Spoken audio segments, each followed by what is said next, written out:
There are people in Hollywood that I cannot stand. They view everything around them as only serving themselves, and I cannot make films in that way. That statement, which seems calm, when placed in the context of Rob Reiner's life, resembles a bitter confession more than ever before. Behind the image of the director of a series of famous films, the person who always believed in dialogue, empathy, and endings that carry a healing nature, there lies a series of contradictions hidden for decades. He once worked with stars so powerful that the director remained merely a name on the poster. He once stood in opposition to Hollywood icons because he could not compromise on values. And he also once withdrew from relationships that seemed perfect simply because he no longer believed in the same thing. The audience only sees the Rob Reiner under the lights, calm, idealistic, always speaking about kindness. But behind the scenes, every name that passed through his career left a silent crack. To understand why a storyteller of trust continuously confronted Hollywood power, we must trace back through each relationship that brought him to the peak. And those very same ones also pushed him away from that center. Part 1. Clint Eastwood. We're not making movies for the same America. Hollywood in the late 1980s and early 1990s was a divided playground. On one side, progressive anti-war filmmakers like Rob Reiner believed that cinema was a tool for changing society. On the other side, icons like Clint Eastwood, who came from the Wild West on screen, placed order, law, and individual responsibility above everything else. These two ideologies existed side by side, but a slight touch was enough for disagreement to flare up. Rob Reiner never directly confronted Eastwood in any project. They never stood on the same film set, never argued publicly, never looked at each other for more than a few minutes at an awards ceremony. But in Hollywood, where glances and distances can say more than words, they had become two opposite poles. When Rob Reiner began to be mentioned as a real director with Stand By Me and The Princess Bride, Clint Eastwood was already a monument. Eastwood was not just an actor, he was a role model, symbolizing a tough masculinity, restrained emotions, few words but decisive, the kind that Hollywood had worshipped for decades. In those years, Reiner still carried within him the legacy of All in the Family, of political television, of fiery debates in American living rooms. He believed cinema was not just for entertainment. Cinema had to participate in the larger conversation of society. Eastwood did not talk much. He made films the way a craftsman worked. Arrive, do the job, leave. Shoot quickly, few takes, little interference, trust in the actor's instincts and personal intuition. From the beginning, they stood at opposite ends of an ideological axis. But Hollywood at that time was still wide enough to contain both. Rob Reiner never denied Clint Eastwood's talent. In private conversations, he admitted that Eastwood was one of the most efficient directors in Hollywood. For Reiner, that was something admirable. He understood that Hollywood ran on money, schedules, invisible pressures from the box office, and Eastwood somehow always avoided those battles. On the other side, Eastwood also maintained a polite distance. That respect existed like a tacit agreement. However, the distance became clearer when Hollywood entered a phase of strong politicization. Eastwood made Unforgiven, Mystic River, $1 Million Baby, films that spoke about the consequences of violence, but never questioned the foundation of that order. For Eastwood, the world could be cruel, but people had to take responsibility for their own choices. Rob Reiner was different. In A Few Good Men, The American President, or later Shock and Awe, he did not just tell personal stories. He dissected the system, asked questions about power, politics, about what America told itself. If Eastwood believed in law maintaining order, Reiner believed in dialogue creating change. The conflict did not explode because they did not share a film set, but it was present in speeches, projects, every time Hollywood looked at them and saw two opposite paths. The peak came when Eastwood stood on the stage of the Republican National Convention, talking to an empty chair, representing the power he believed had betrayed the people.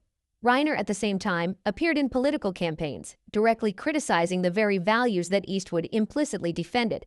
They did not need to name each other to confront. Just existing side by side was enough to create tension. Today, Rob Reiner and Clint Eastwood are still there. No hatred, but never collaborated or shared a frame. Eastwood continues to make films like a storyteller of the old America, where order, individual responsibility, and silence are considered strength. Reiner continues to speak, challenge, believe that cinema must stand on the side of people, even when that pushes him away from the center of power. They are two mirrors reflecting a divided nation. Just existing side by side is enough to see that they cannot intersect.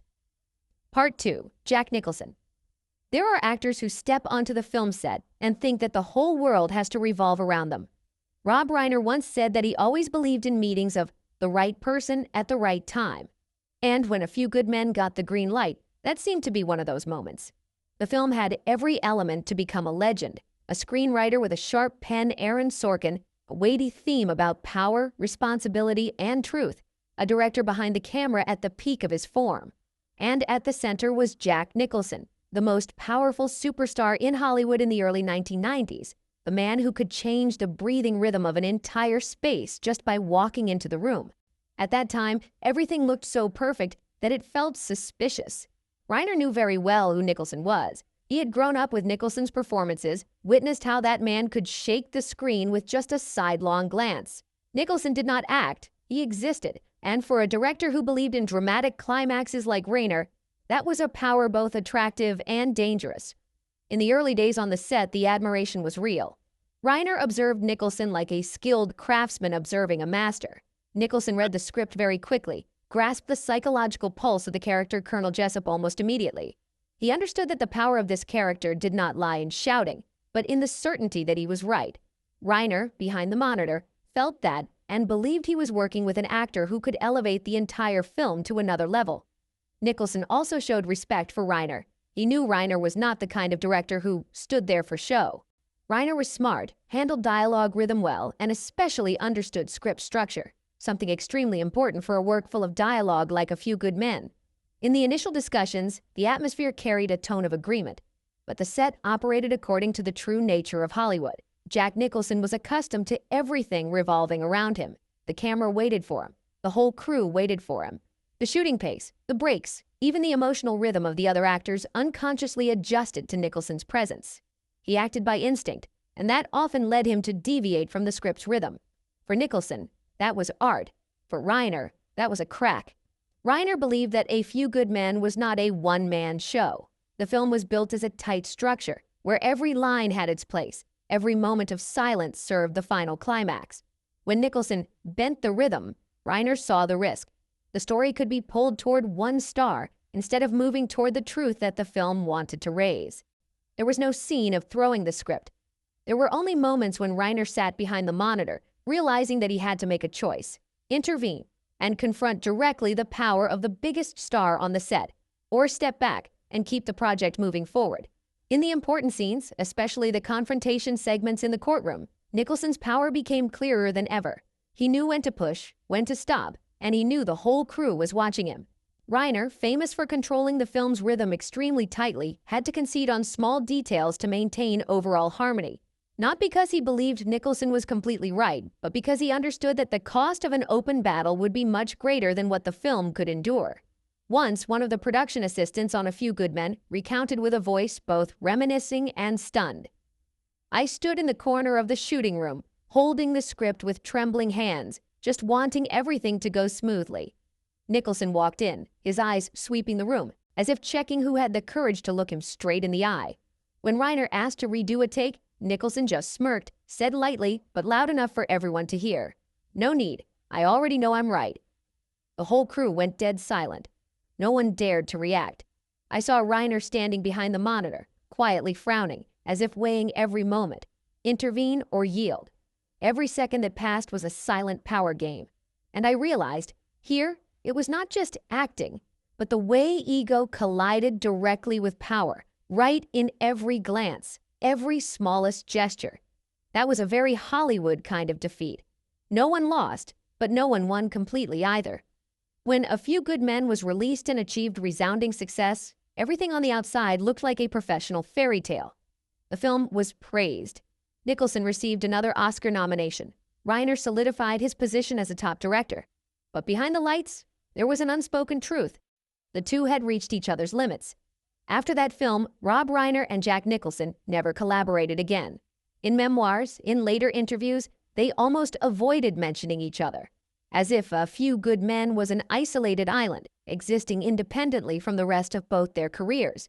For Reiner, it was a lesson.